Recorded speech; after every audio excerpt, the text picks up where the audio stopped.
ಇದು ಮಾಡಿ ನೋಡಿ, ಒಂದು ಫುಲ್ ಸ್ಟಾಪ್ ಇಡಿ. ಮನಸ್ಸಿಗೆ ಫುಲ್ ಸ್ಟಾಪ್ ಇಡಿ, ಯೋಚನೆಗೆ ಫುಲ್ ಸ್ಟಾಪ್ ಇಡಿ, ಕಂಪ್ಲೀಟ್ ಥಿಂಕಿಂಗ್ ಪ್ರೋಸೆಸ್ಗೆ ಫುಲ್ ಸ್ಟಾಪ್ ಇಡಿ. ಸ್ವಲ್ಪ ಹೊತ್ತು ಇಡಿ. ಎಲ್ಲ ಐಡಿಯಾಲಜಿ, ಐಡಿಯಾಸ್, ಕಾನ್ಸೆಪ್ಟ್ಸ್, ಡಾಕ್ಟ್ರಿನ್ಸ್, ಶಾಸ್ತ್ರ, ನಂಬಿಕೆ ಎಲ್ಲಕ್ಕೂ ಫುಲ್ ಸ್ಟಾಪ್ ಇಡಿ ಸ್ವಲ್ಪ ಹೊತ್ತು. ಆಗೇನಾಗುತ್ತೆ, ಆಗ ನೀವು ಹುಟ್ಟುತ್ತೀರ. ಅಂದ್ರೇನು, ಧ್ಯಾನ ಹುಟ್ಟತ್ತೆ.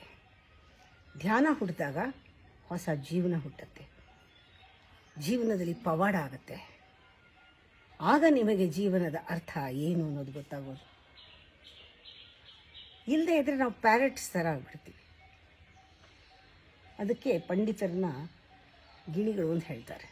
ರಿಪೀಟೆಡಾಗಿ ಅದನ್ನೇ ಅದನ್ನೇ ಅದನ್ನೇ ಅದನ್ನೇ ಅದನ್ನೇ ಅದನ್ನೇ ಹೇಳ್ತಾ ಇರೋದು. ಅಟ್ಲೀಸ್ಟ್ ಹೇಳ್ತಾ ಇರುವಾಗಲಾದ್ರೂ ಅದನ್ನು ಅನುಭವಿಸೋಕ್ಕೆ ಶುರು ಮಾಡುವಂಥ ಹೃದಯ ಇದ್ದವರು ಗೆದ್ದುಬಿಡ್ತಾರೆ. ಒಂದೊಂದು ಪದನೂ ಅವ್ರನ್ನ ಆಳಕ್ಕೆ ಕರ್ಕೊಂಡು ಹೋಗಬೇಕು, ಅಥವಾ ಆ ಪದನ ಬಿಟ್ಬಿಡ್ಬೇಕು. ನಾವು ಒಂದು ಐಡಿಯಾ ಆಳಕ್ಕೆ ಕರ್ಕೊಂಡು ಹೋದರೆ ನಮ್ಮದು, ಇಲ್ಲ ಬಿಟ್ಬಿಡ್ಬೇಕು. ಯಾವುದು ನಮ್ಮನ್ನು ಒಳಗೆ ಕರ್ಕೊಂಡು ಹೋಗುತ್ತೋ ಅದೆಲ್ಲ ನಮ್ಮದನ್ನು ಆಗಿಸ್ಕೋಬೇಕು, ಇಲ್ಲ ಬಿಟ್ಬಿಡ್ಬೇಕು.